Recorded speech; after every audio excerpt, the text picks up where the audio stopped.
Krishna, the Supreme Personality of Godhead, a summary study of Srila Vyasadev's Srimad Bhagavatam 10th Canto, by His Divine Grace A.C. Bhaktivedanta Swami Prabhupada, founder Acharya of the International Society for Krishna Consciousness. Chapter 2, Prayers by the Demigods for Lord Krishna in the Womb.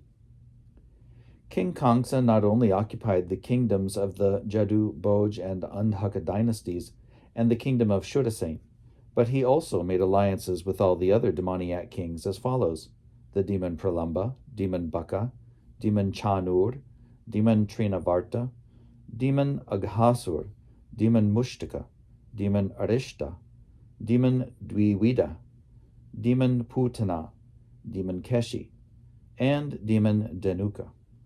At that time, Jarasandha was the king of Magadha province, known at present as Bihar state. Thus, by his diplomatic policy, Kamsa consolidated the most powerful kingdom of his time under the protection of Jarasandha. He made further alliances with such kings as Banasur and Bomasur until he was the strongest. Then he began to behave most inimically toward the Jadu dynasty, into which Krishna was to take his birth. Being harassed by Kamsa, the kings of the Jadu, Bhoj, and Andhaka dynasties took shelter in different states, such as the state of the Kurus, the state of the Panchalas, and the states known as Kekaya, Shalva, Vidarbha, Nishadha, Videha, and Koshala. Kamsa broke the solidarity of the Jadu kingdom, as well as the Bhoj and Andhaka. He made his position the most solid within the vast tract of land known at that time as Bharatvarsha. When Kamsa was killing the babies of Devaki and Vasudeva one after another, many friends and relatives of Kamsa approached him and requested him to discontinue these heinous activities, but all of them became worshippers of Kamsa. When Devaki became pregnant for the 7th time, a plenary expansion of Krishna known as Ananta appeared within her womb. Devaki was overwhelmed with both jubilation and lamentation. She was joyful, for she could understand that Lord Vishnu had taken shelter within her womb, but at the same time she was sorry that as soon as her child would come out, Kamsa would kill him. At that time, the Supreme Personality of Godhead, Krishna, being compassionate upon the Jadus, who were fearful due to the atrocities committed by Kamsa, ordered the appearance of Yogamaya, his internal potency. Krishna is the Lord of the universe, but he is especially the Lord of the Jadu dynasty. Yogamaya is the principal potency of the personality of Godhead. In the Vedas, it is stated that the Lord, the Supreme Personality of Godhead, has multi-potencies. Parasya Shaktir Vividhaiva Shruyate. All the different potencies are acting externally and internally, and Yogamaya is the chief of all potencies. The Lord ordered the appearance of Yogamaya in the land of Vrajabhumi in Vrindavan, which is always decorated and full with beautiful cows. In Vrindavan, Rohini, one of the wives of Vasudeva, was residing at the house of King Nanda and Queen Yashoda. Not only Rohini, but many others in the Jadu dynasty were scattered all over the country due to their fear of the atrocities of Kamsa. Some of them were even living in the caves of the mountains. The Lord thus informed Yogamaya, quote, "Under the imprisonment of Kamsa are Devaki and Vasudeva, and at the present moment, my plenary expansion, Shesha, is within the womb of Devaki. You can arrange the transfer of Shesha from the womb of Devaki to the womb of Rohini. After this arrangement, I am personally going to appear in the womb of Devaki with my full potencies. Then I shall appear as the son of Devaki and Vasudeva, and you shall appear as the daughter of Nanda and Yashoda in Vrindavan.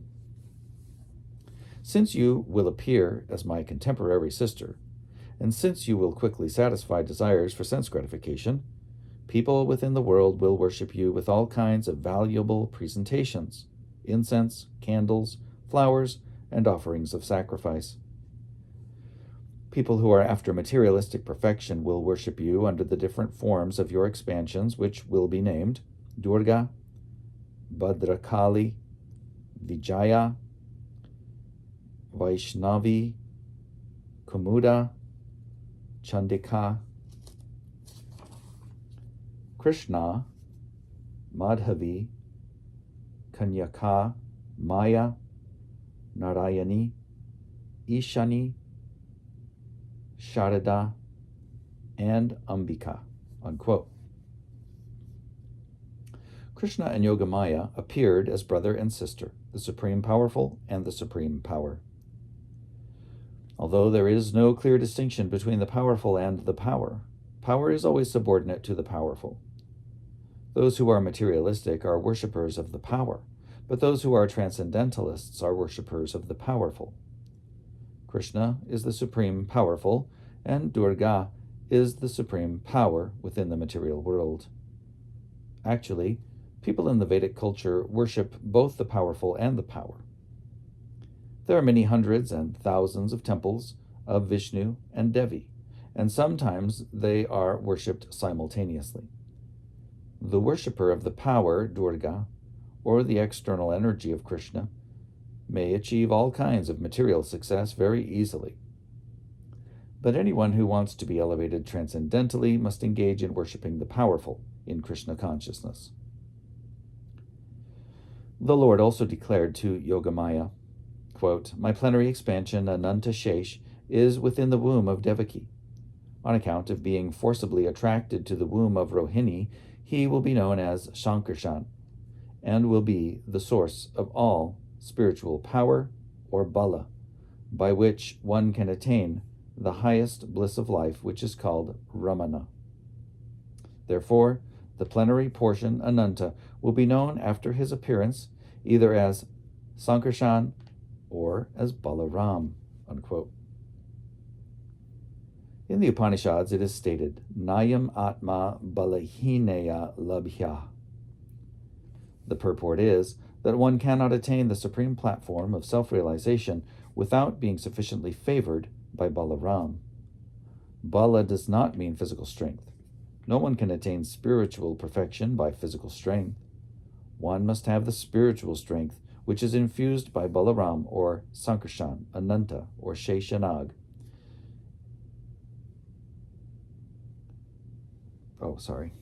One must have the spiritual strength, which is infused by Balaram or Sankarshan.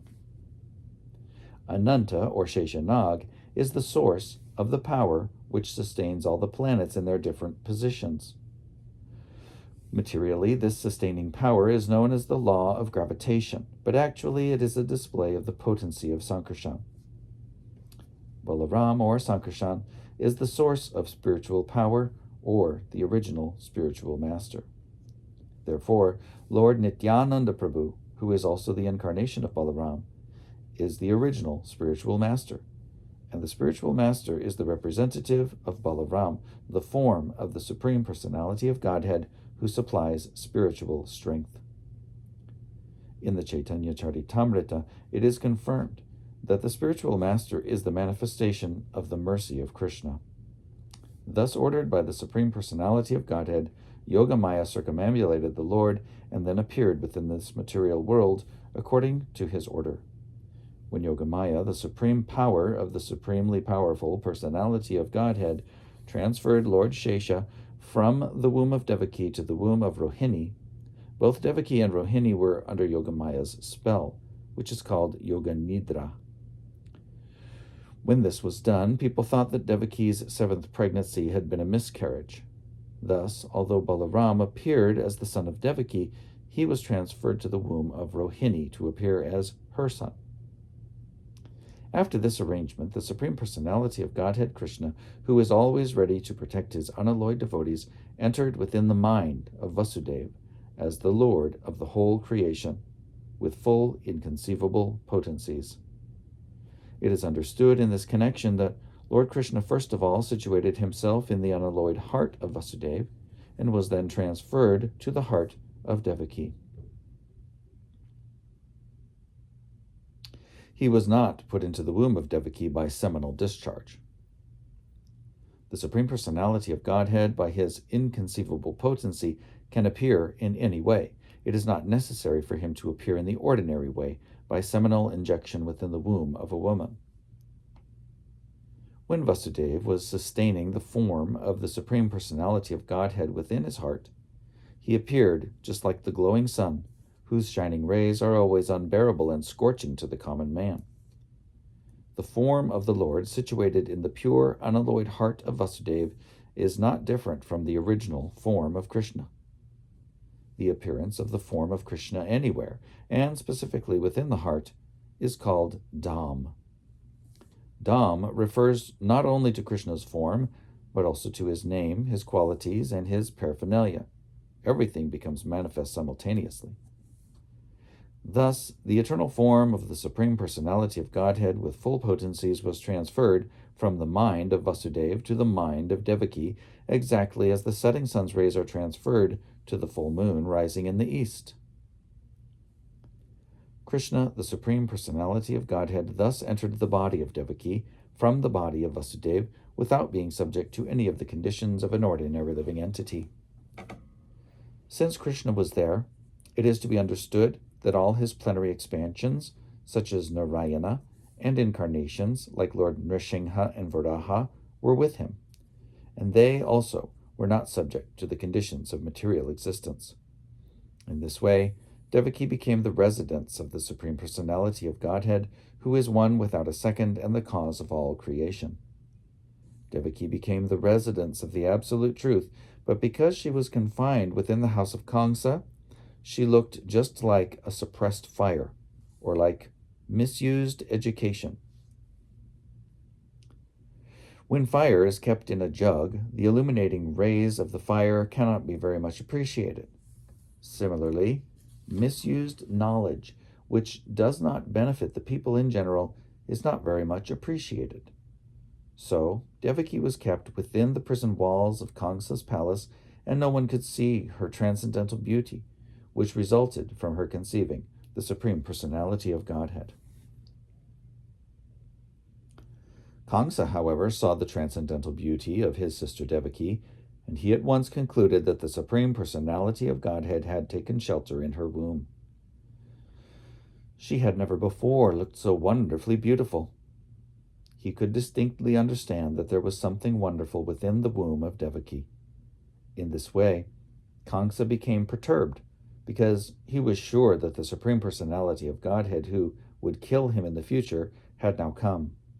Kamsa thought, quote, "What is to be done with Devaki? Surely she has Vishnu or Krishna within her womb, so it is certain that Krishna has come to execute the mission of the demigods. And even if I immediately kill Devaki, his mission cannot be frustrated." Unquote. Kamsa knew very well that no one can frustrate the purpose of Vishnu. Any intelligent man can understand that the laws of God cannot be violated. His purpose will be served in spite of all impediments offered by the demons. Kamsa thought, quote, "If I kill Devaki at the present moment, Vishnu will enforce his supreme will more vehemently. To kill Devaki just now would be a most abominable act. No one desires to kill his reputation, even in an awkward situation. If I kill Devaki now, my reputation will be spoiled. Devaki is a woman, and she is under my shelter. She is pregnant, and if I kill her immediately, my reputation, the results of my pious activities, and my duration of life will all be finished." Unquote. He further deliberated, quote, "A person who is too cruel is as good as dead, even in this lifetime. No one likes a cruel person during his lifetime, and after his death, people curse him. On account of his self-identification with the body, he must be degraded and pushed into the darkest region of hell." Unquote. Kamsa thus meditated on all the pros and cons of killing Devaki at that time. Kamsa finally decided not to kill Devaki right away, but to wait for the inevitable future. But his mind became absorbed in animosity against the personality of Godhead. He patiently waited for the delivery of the child, expecting to kill him, as he had done previously with the other babies of Devaki. Thus being merged in the ocean of animosity against the personality of Godhead, he began to think of Krishna or Vishnu while sitting, while sleeping, while walking, while eating, while working, in all the situations of his life. His mind became so much absorbed with the thought of the Supreme Personality of Godhead that indirectly he could see only Krishna or Vishnu around him. Unfortunately, although his mind was so absorbed in the thought of Vishnu, he is not recognized as a devotee because he was thinking of Krishna as an enemy. The state of mind of a great devotee is also to be always absorbed in Krishna, but a devotee thinks of him favorably, not unfavorably. To think of Krishna favorably is Krishna consciousness, but to think of Krishna unfavorably is not Krishna consciousness. At this time, Lord Brahma and Lord Shiva, accompanied by great sages like Narada and followed by many other demigods, invisibly appeared in the house of Kamsa. They began to pray to the Supreme Personality of Godhead in select verses, which are very pleasing to the devotees and which award fulfillment of their desires. The first words they spoke acclaimed that the Lord is true to his vow. As stated in the Bhagavad Gita, Krishna descends to this material world just to protect the pious and destroy the impious. That is his vow. The demigods could understand that the Lord had taken his residence within the womb of Devaki to fulfill his vow, and they were very glad that the Lord was appearing in order to fulfill his mission.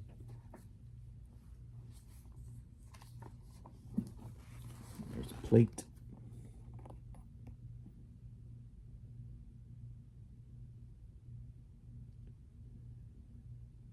And the caption reads,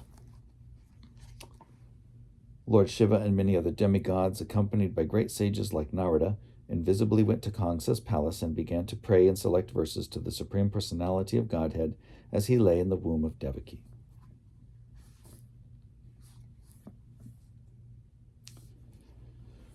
Then the demigods addressed the Lord as Satyang Param, or the Supreme Absolute Truth. Everyone is searching after the truth. That is the philosophical way of life.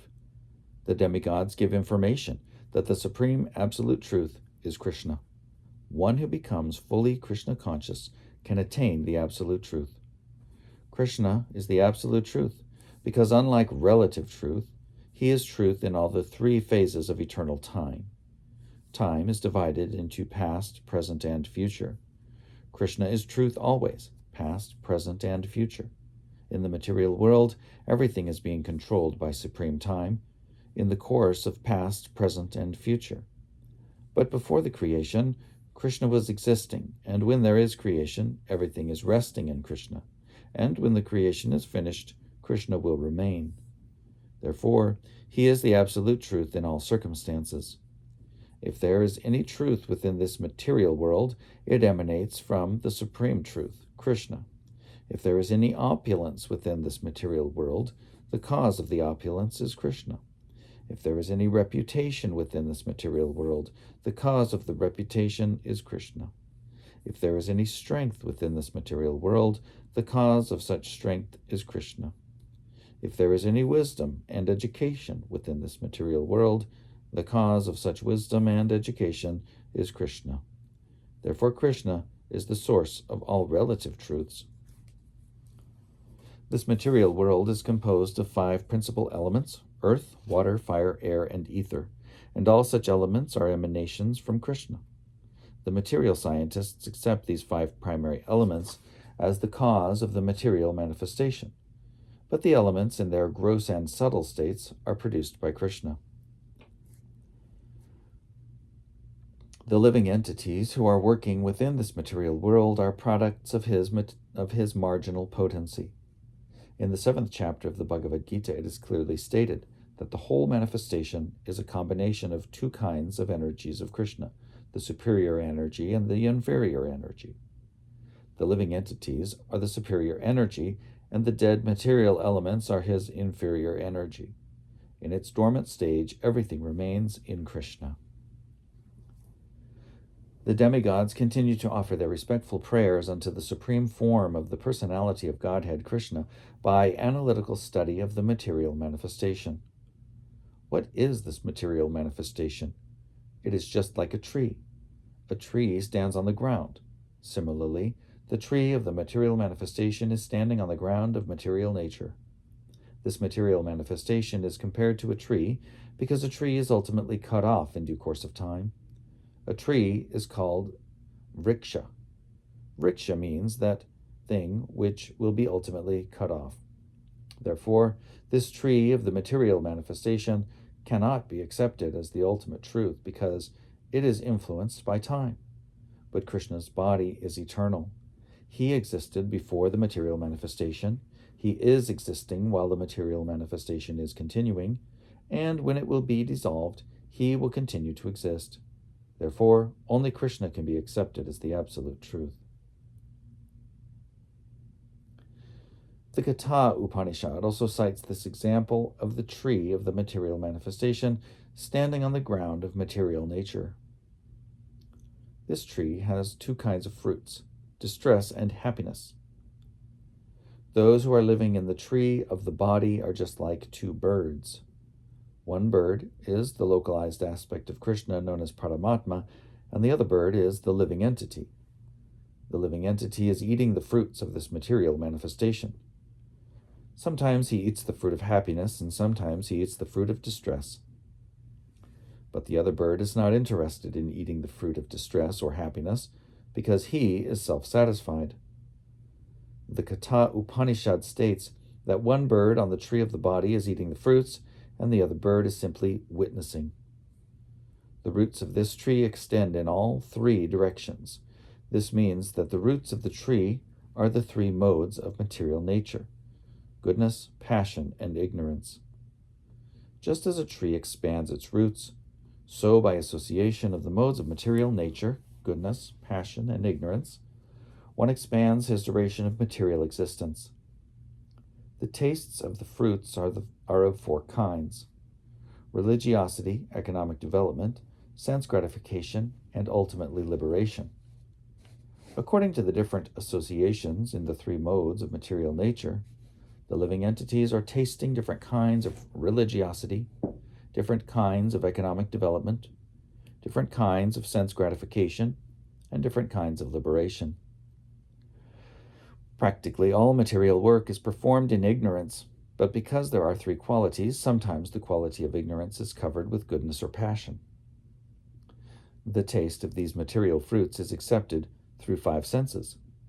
The five sense organs through which knowledge is acquired are subjected to 6 kinds of whips: lamentation, illusion, infirmity, death, hunger, and thirst. This material body, or the material manifestation, is covered by 7 layers: skin, muscle, blood, marrow, bone, fat, and semen. The branches of the tree are 8: earth, water, fire, air, ether, mind, intelligence, and ego. There are 9 gates in this body: the 2 eyes, 2 nostrils, 2 ears, 1 mouth, 1 genital organ, 1 rectum, and there are 10 kinds of internal air passing within the body: prana, apana, udana, vyana, samana, etc. The 2 birds seated in this tree, as explained above, are the living entity and the localized Supreme Personality of Godhead, Paramatma. The root cause of the material manifestation described here is the Supreme Personality of Godhead. The Supreme Personality of Godhead expands himself to take charge of the 3 qualities of the material world. Vishnu takes charge of the mode of goodness, Brahma takes charge of the mode of passion, and Lord Shiva takes charge of the mode of ignorance. Brahma, by the mode of passion, creates this manifestation. Lord Vishnu maintains this manifestation by the mode of goodness, and Lord Shiva annihilates it by the mode of ignorance. The whole creation ultimately rests in the Supreme Lord. He is the cause of creation, maintenance, and dissolution. And when the whole manifestation is dissolved, in its subtle form as his energy, it rests within his body.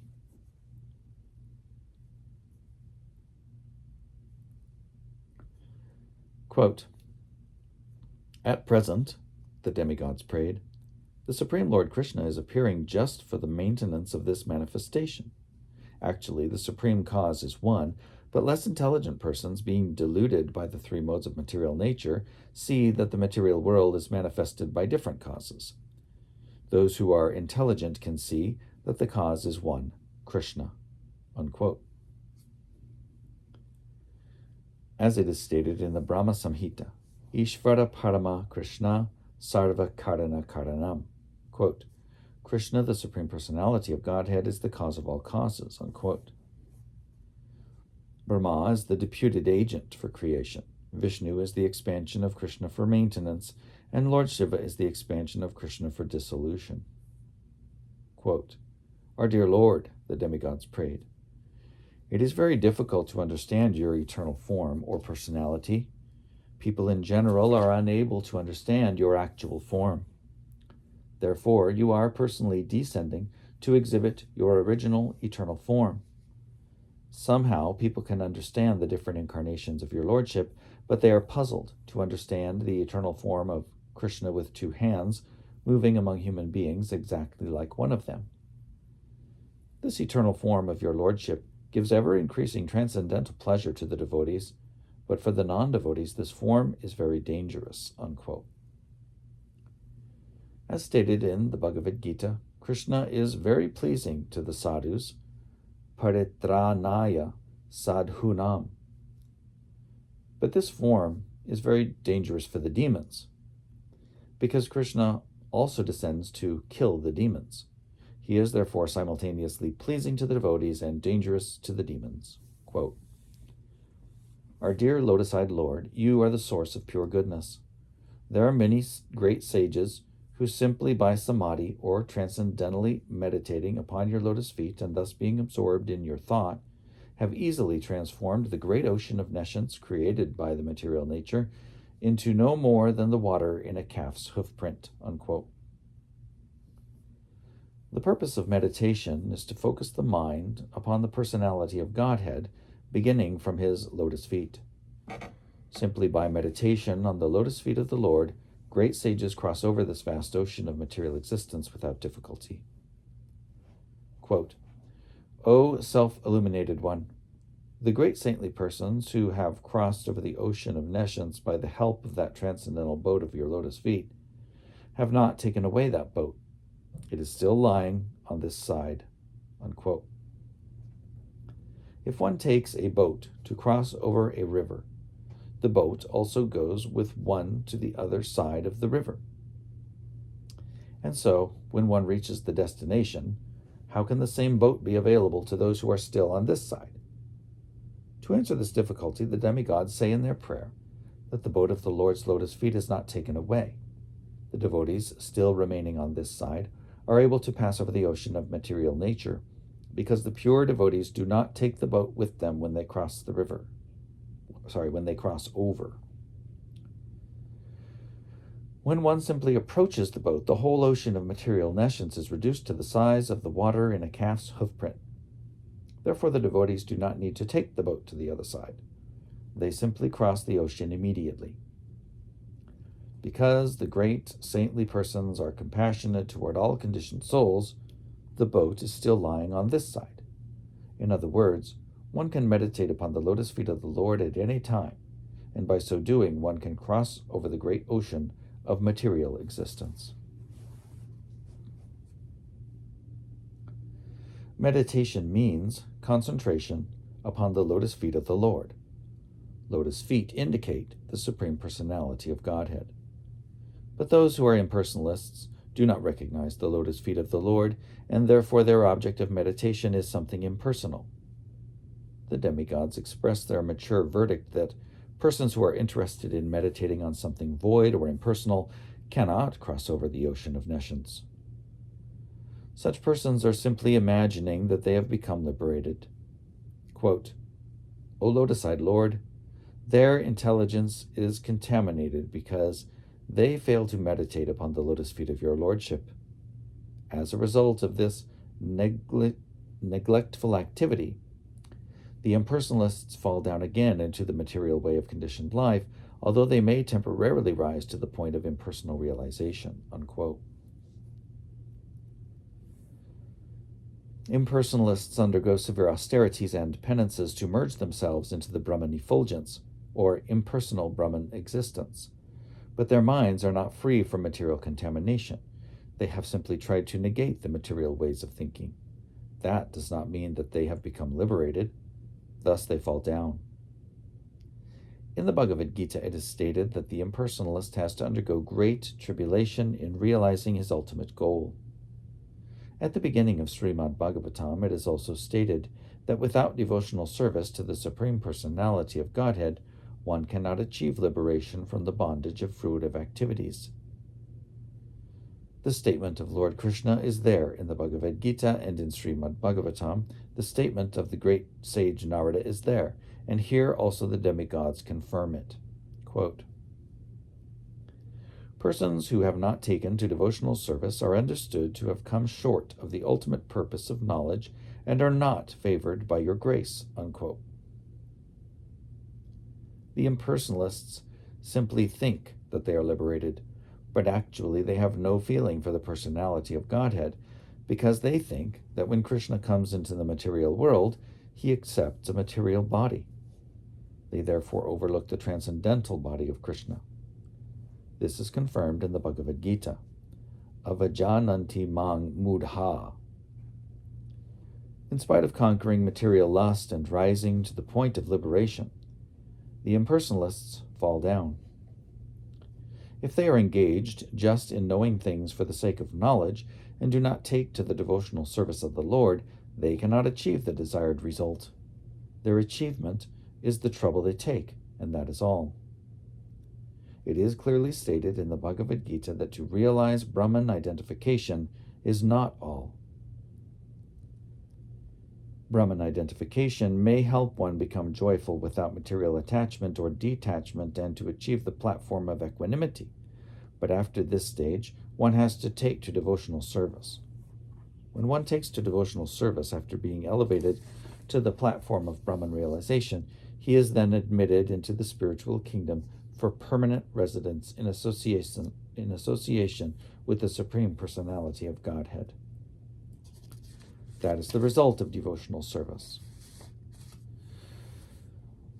Those who are devotees of the Supreme Personality of Godhead never fall down like the impersonalists. Even if the devotees fall down, they remain affectionately attached to their Lord.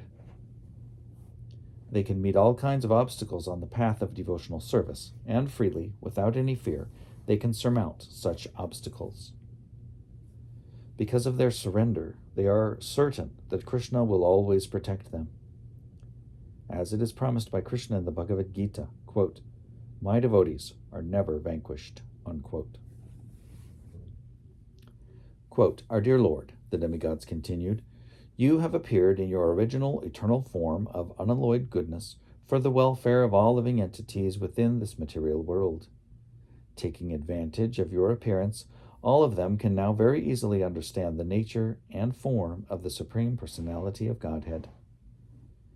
Persons who belong to the four divisions of the social order, the brahmacharis, gridihastas, vanaprastas, and sannyasis, can all take advantage of your appearance. Dear Lord, husband of the goddess of fortune, devotees who are dovetailed in your service do not fall down from their high position like the impersonalists. Being protected by you, the devotees are able to traverse over the heads of many of Maya's commanders-in-chief, who can always put stumbling blocks on the path of liberation. Dear Lord, you appear in your eternal transcendental form for the benefit of the living entities, so that they can see you face to face and offer their worshipful sacrifices by ritualistic performance of the Vedas, mystic meditation, and devotional service as recommended in the scriptures. Dear Lord, if you did not appear in your eternal transcendental form full of bliss and knowledge, a form which can eradicate all kinds of speculative ignorance about your position, then all people would simply speculate about you according to their respective modes of material nature." Unquote. The appearance of Krishna is the answer to all imaginative iconography of the Supreme Personality of Godhead. Everyone imagines the form of the Supreme Personality of Godhead according to his mode of material nature. In the Brahma Samhita, it is said that the Lord is the oldest person. Therefore, a section of religionists imagine that God must be very old, and therefore they depict a form of the Lord as a very old man. But in the same Brahma Samhita, that is contradicted. Although he is the oldest of all living entities, he has his eternal form as a fresh youth. The exact words used in this connection in Srimad Bhagavatam are Vijnanam, Ajnana, Pamarjanam. Vijnanam means transcendental knowledge of the Supreme Personality of Godhead. Vijnanam is also experienced knowledge. Transcendental knowledge has to be accepted by the descending process of disciplic succession, as Brahma presents the knowledge of Krishna in the Brahma Samhita. The Brahma Samhita is Vijnanam, as realized by Brahma's transcendental experience, and in that way he presented the form and the pastimes of Krishna in the transcendental abode. This knowledge is Ajnana Pamarjanam, that which can smash all kinds of speculation and ignorance. People are imagining the form of the Lord. Sometimes he has no form, and sometimes he has form, according to their different imaginations. But the presentation of Krishna in the Brahma Samhita is Vijnanam, scientific, experienced knowledge, given by Lord Brahma and accepted by Lord Chaitanya. There is no doubt about it. Krishna's form, Krishna's flute, Krishna's color, everything is reality. Here it is said that this Vijnanam is always defeating all kinds of speculative knowledge. Quote, therefore, without your appearing as Krishna as you are, neither Ajnana Pamarjanam, destruction of the nescience of speculative knowledge, nor Vijnanam would be realized. In other words, your appearance will vanquish the ignorance of speculative knowledge and establish the real experienced knowledge of authorities like Lord Brahma. Men, influenced by the three modes of material nature, imagine their own God according to the modes of material nature. In this way, God is presented in various ways. But your appearance will establish what the real form of God is. Unquote. The highest blunder committed by the impersonalists is to think that when the incarnation of God comes, he accepts the form of matter in the mode of goodness. Actually, the form of Krishna or Narayana is transcendental to any material idea. Even the greatest impersonalist, Shankar Acharya, has admitted, Narayanaha paro vyaktat. The material creation is caused by the avyakta, impersonal manifestation of matter, or the non-phenomenal total reservoir of matter. But Krishna is transcendental to that material conception. That is expressed in Srimad Bhagavatam as Vishuddha Sattva, or transcendental goodness. He does not belong to the material mode of goodness, and he is above the position of material goodness. He belongs to the transcendental eternal status of bliss and knowledge. Quote, Dear Lord, when you appear in your different incarnations, you take different names and forms according to different situations. Lord Krishna is your name because you are all attractive. You are called Shama Sundar because of your transcendental beauty. Shyam means blackish, yet it is said that you are more beautiful than thousands of cupids. Kandarpakoti Kamaniya. Although you appear in a color which is compared to the blackish cloud, because you are the transcendental absolute, your beauty is many, many times more attractive than the delicate body of Cupid. Sometimes you are called Giridhari, because you lifted the hill known as Govardhan. You are sometimes called Nanda Nandana, or Vasudev, or Devaki Nandana, because you appear as the son of Maharaj Nanda, or Vasudev, or Devaki. Impersonalists think that your many names or forms are given according to a particular type of work and quality because they accept you from the position of a material observer. Our dear Lord, the way of understanding is not to study your absolute nature, form, and activities by mental speculation. One must engage himself in devotional service.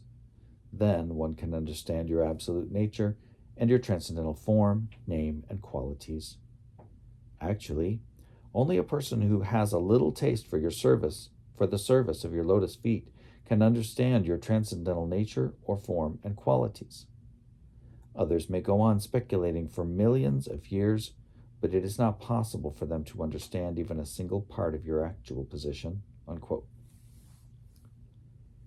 In other words, the Supreme Personality of Godhead, Krishna, cannot be understood by the non-devotees because there is a curtain of Yoga Maya which covers Krishna's actual features, as confirmed in the Bhagavad Gita.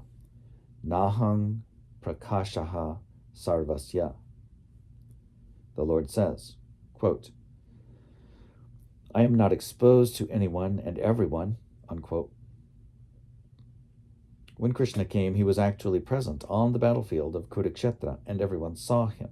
But not everyone could understand that he was the Supreme Personality of Godhead. Still, everyone who died in his presence attained complete liberation from material bondage and was transferred to the spiritual world. Quote, "O Lord, the impersonalists or non-devotees cannot understand that your name is identical with your form." Unquote. Since the Lord is absolute, there is no difference between his name and his actual form. In the material world, there is a difference between form and name. The mango fruit is different from the name of the mango. One cannot taste the mango fruit simply by chanting, "Mango, mango, mango." But the devotee who knows that there is no difference between the name and the form of the Lord chants, "Hare Krishna, Krishna Krishna, Hare Hare, Hare Rama, Rama Rama, Hare Hare," and realizes that he is always in Krishna's company. For persons who are not very advanced in absolute knowledge of the Supreme, Lord Krishna exhibits his transcendental pastimes. Such persons can simply think of the pastimes of the Lord and get full benefit. Since there is no difference between the transcendental name and form of the Lord, there is no difference between the transcendental pastimes and the form of the Lord. For those who are less intelligent, like women, laborers, or the mercantile class, the great sage Vyasadeva wrote the Mahabharata. In the Mahabharata, Krishna is present in his different activities.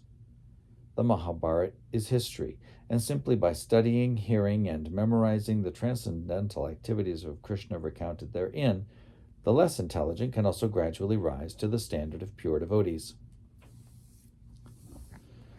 The pure devotees, who are always absorbed in the thought of the transcendental lotus feet of Krishna and who are always engaged in devotional service in full Krishna consciousness, are never to be considered to be in the material world.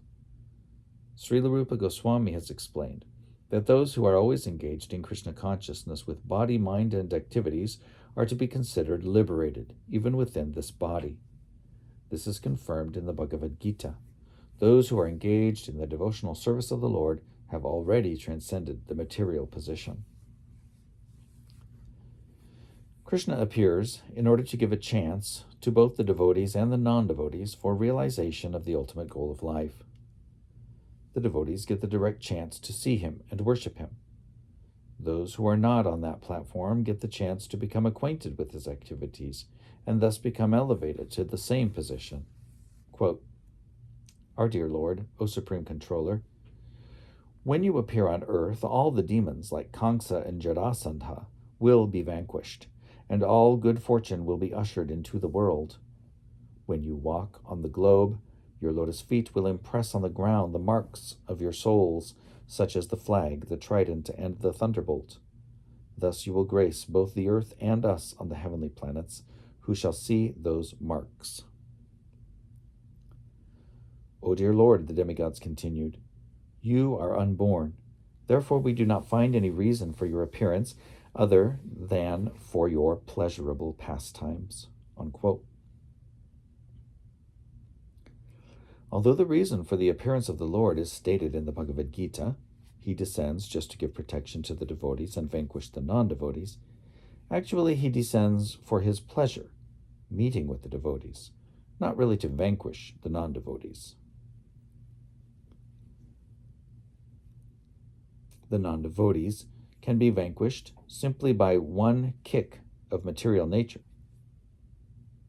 Quote, the actions and reactions of material nature, creation, maintenance, and annihilation, are being carried out automatically. But simply by taking shelter of your holy name, the devotees are fully protected, because your holy name and your personality are non-different. Unquote. The protection of the devotees and the annihilation of the non-devotees are actually not the business of the Supreme Personality of Godhead. When he descends, it is just for his transcendental pleasure. There cannot be any other reason for his appearance.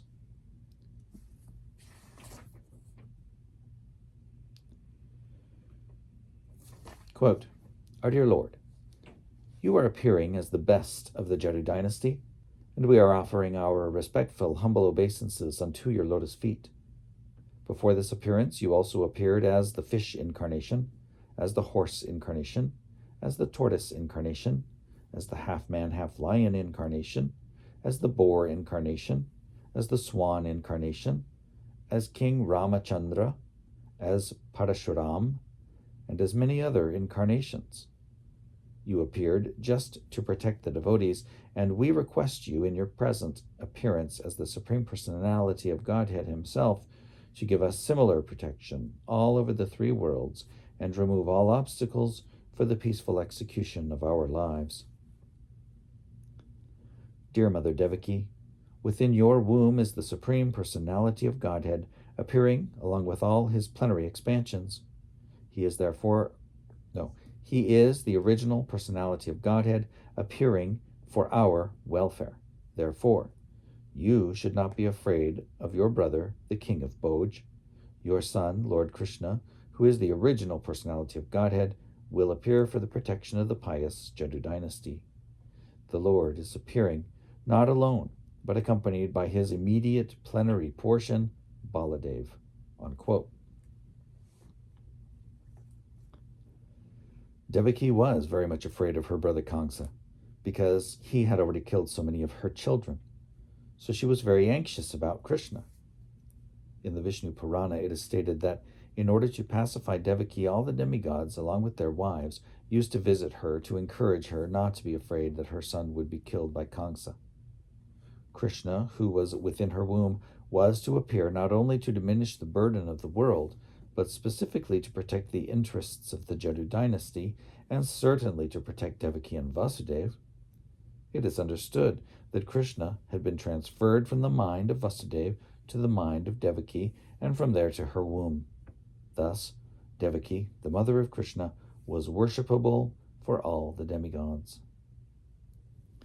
After thus worshipping the transcendental form of the Lord, all the demigods, with Lord Brahma and Lord Shiva placed in front, departed for their heavenly abodes. Thus ends the Bhaktivedanta purport of the second chapter of Krishna, Prayers by the Demigods for Lord Krishna in the Womb.